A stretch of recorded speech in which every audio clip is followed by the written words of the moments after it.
So by way of background, and that's not me by the way, local governments are heavy lifters when it comes to investing in biosecurity.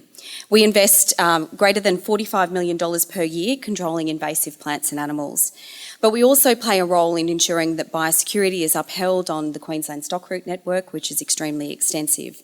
And we're the first port of call when something happens in the community. Even though we don't have legislative powers in terms of emergency response for biosecurity, local governments get that call in the first instance. We also do a significant amount of work in terms of capacity building and education for landholders on the ground as well, which is a time-consuming exercise.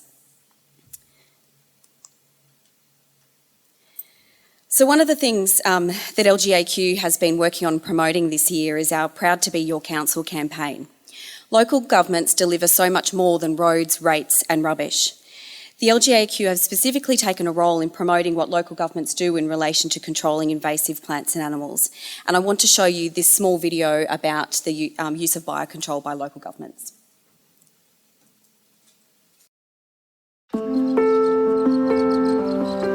I protect our community's grazing land. The coral cactus is a pest that makes it hard for animals to graze. But the cochineal is a sap-sucking bug that helps us fight back. We put them on a healthy plant and they kill the cactus for us. And then it's off to the next plant, making this all accessible for our graziers. I'm proud to be your council. And I actually had the chance to meet that officer last week, which was quite nice. Next. There we go. Local governments are leaders in collaborative approaches to biosecurity and in fact rely on this way of working to ensure good outcomes. And there are numerous examples of collaborative approaches that are underway. We commend the government for continued support under the Queensland Feral Pest Initiative. Local governments are hugely supportive of this program and the multiple benefits that it's delivering to Queensland communities. And I'm really pleased to hear that Morgan will be sharing more of his experience during the forum. The Land Protection Fund Statewide Oversight Group is another example where we've got regional biosecurity subcommittees which are engaging with NRM groups and industry bodies as well as local government and Biosecurity Queensland officers. We've got good examples of collaboration with the wild dog committees that AgForce have set up through the QFPI program. There are also examples of circumstances where councils need to call for assistance. And DAF and BQ certainly came to the party to support local governments in response to the monsoon trough event that occurred earlier in the year, and we're extremely grateful for that. And collaboration is certainly vital with respect to biosecurity. One of the key activities during the last financial year and the previous one was the continuation and development, or the development and continuation of the Local Government Biosecurity Reference Group.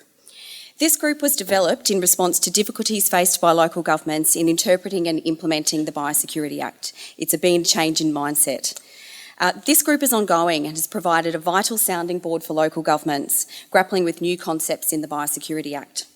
And some of the key issues dealt with so far include compliance, such as issuing orders, better understanding of the general biosecurity obligation and what reasonable and practical measures might entail, how to deal with invasive fish species, how to deal with water weeds and Category 3 restricted matter. Some of this work is ongoing and there's some difficult policy issues and work that we need to address, but we're getting there.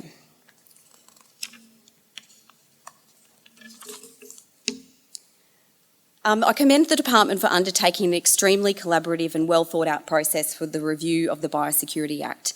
And in fact, a 3-year review process has actually been extremely beneficial because there's some kinks that need to be ironed out. And rather than waiting for 5 years down the track, 3 years is so much better. A separate local government group was established in recognition of the unique role local governments play in compliance and enforcement of the Act. And we had 22 councils involved in this process, demonstrating how important biosecurity is to those guys, and we were able to identify key issues for local government. The group was able to identify practical solutions for areas of the Act that have been problematic, and we looked forward to seeing the changes that will be made to the Act in response to this work. Another key piece of work as a result of LGAQ advocacy has been the Biosecurity Planning Project.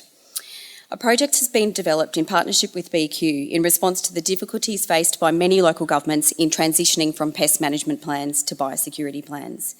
The change in mindset to risk-based decision-making processes has proved difficult for some councils. It is in fact a difficult task for those regions who have one operational staff member who is responsible for biosecurity, local laws and the stock route network, and are mainly based in the field, to come up with a biosecurity plan. It's a challenge. In recognition of these challenges, this project aims to develop a range of tools to support local government to develop a plan based on risk-based decision-making that is scalable for highly resourced councils and those less so, and provides clear direction in terms of compliance policy, with the aim of greater consistency across local government boundaries. And workshops are currently underway throughout Queensland. I attended the Roma one on Monday, and the Longreach and Gatton ones have also been held, with more to come.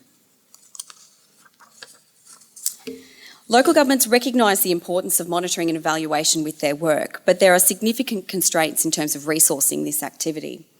So in partnership with BQ, the LGAQ and the Invasive Plants and Animals Statewide Oversight Group, the CSIRO was engaged to developing some guidance on monitoring and evaluation for local governments. There's been a lot of focus on activity and reporting on that from the sector, I guess, and what we're trying to move to is reporting on the outcomes that we're achieving to better support increased investment in this issue. What we've seen is the CSI report really guided councils on monitoring based on what they're trying to achieve on the generalised invasion curve and who you're trying to report to. So this is just an example of what the CSIRO have come up with. It's quite theoretical at this point in time, but we do have some regions who are trialling this, and I've got some people in the room who are doing that, so I look forward to talking to them later. But these are some of the things that we're looking at focusing on. Compliance enforcement of the Act is time-consuming and costly exercise for local governments. But a great example of innovative approaches to compliance is the Southern Downs Regional Council Invasive Pest Control Scheme. And Craig's here today with all the detail if you want to speak to him about it later. And this scheme requires landholders to demonstrate adequate control of invasive pests on their land.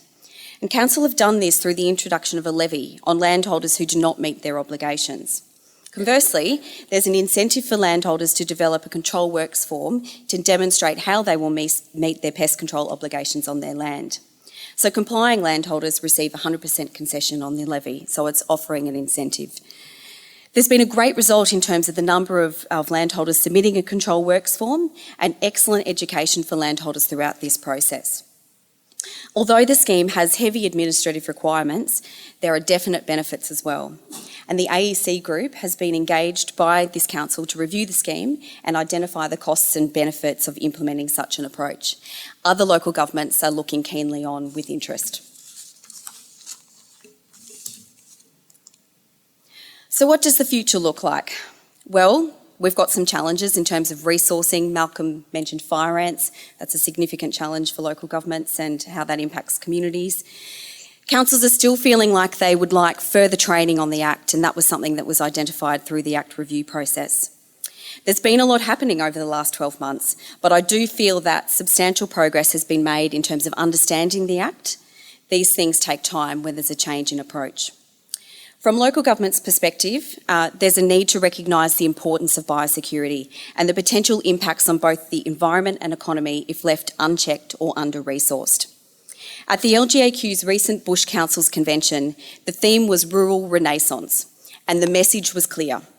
There is a need for consistent, long-term funding for biosecurity, in particular invasive plants and animals, to support all of Queensland, but regional Queensland in particular. There's still a greater need for and a greater understanding of biosecurity in the broader community. And finally, collaborative approaches will be vital to ensure future environmental, social and economic protection for Queensland. Thank you.